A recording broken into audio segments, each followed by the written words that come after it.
Hi అండి. టమాటాలు, ఉల్లిపాయలతోటి ఎప్పుడైనా కర్రీ చేసుకొని తిన్నారా?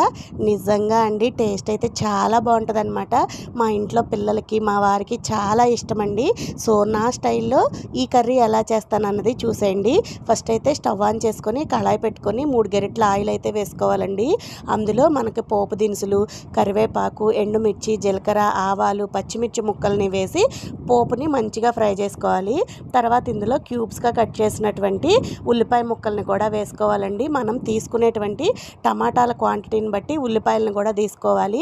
ఎందుకు అంటే టమాటాలు పుల్లగా ఉంటాయి కదా, ఆ పులుపు తగ్గించడం కోసం మనం ఉల్లిపాయల్ని కొంచెం ఎక్కువగా యాడ్ చేసుకోవాలి. కొద్దిగా ఉప్పు వేసి ఉల్లిపాయలు సాఫ్ట్గా కుక్ అయ్యేంత వరకు కుక్ చేసుకోవాలి. ఉల్లిపాయ కుక్ అయిపోయిన తర్వాత ఒక స్పూన్ అల్లం వెల్లుల్లి పేస్ట్ వేసి పచ్చివాసన పోయేదాకా ఫ్రై చేసుకోవాలి.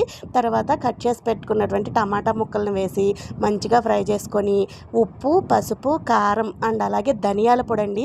ఈ కర్రీకి మంచి టేస్ట్ వస్తుంది. ఈ విధంగా చేసుకొని తినండి, టేస్ట్ అయితే అద్దరిపోతుంది.